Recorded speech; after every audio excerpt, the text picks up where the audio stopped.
Today we're going to be talking about Barbaria, a new VR action-adventure strategy game out today on the Quest 2 in Steam VR for $19.99. Barbaria's gameplay mainly consists of raiding realms built by other players across the world, as well as building up your own realm to defend against attacks. If your attack is successful, you'll win gold and other stuff that can be used to upgrade your own realm and your warriors.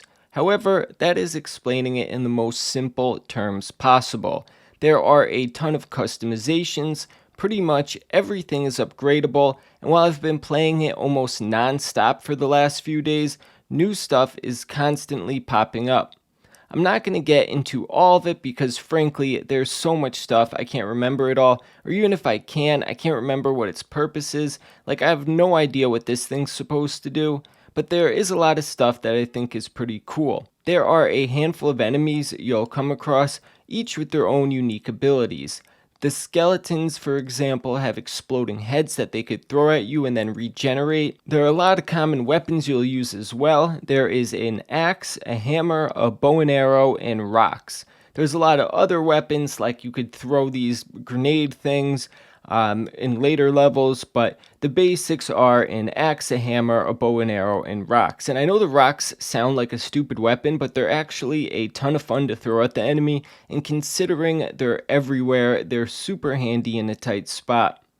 As you level up, the raids get harder and harder to be successful at, so if it feels too easy in the beginning of the game, don't worry, it won't stay that way forever.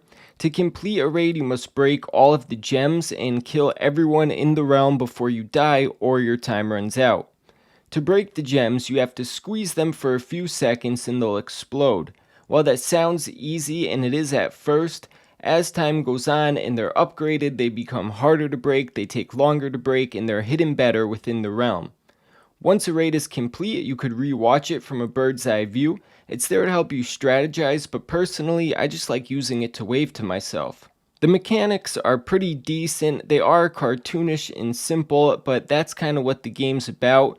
There are some bugs, like 1 in every 10 times you pull out your axe or hammer, it's upside down, and the bow mechanics are more cartoonish than realistic, but with the rest of the game being so good, smaller issues like that are easy to forgive. Barbaria is definitely a game I could see becoming very popular in the VR community, and if it sounds like you would enjoy this style of gameplay, I would highly recommend you check it out.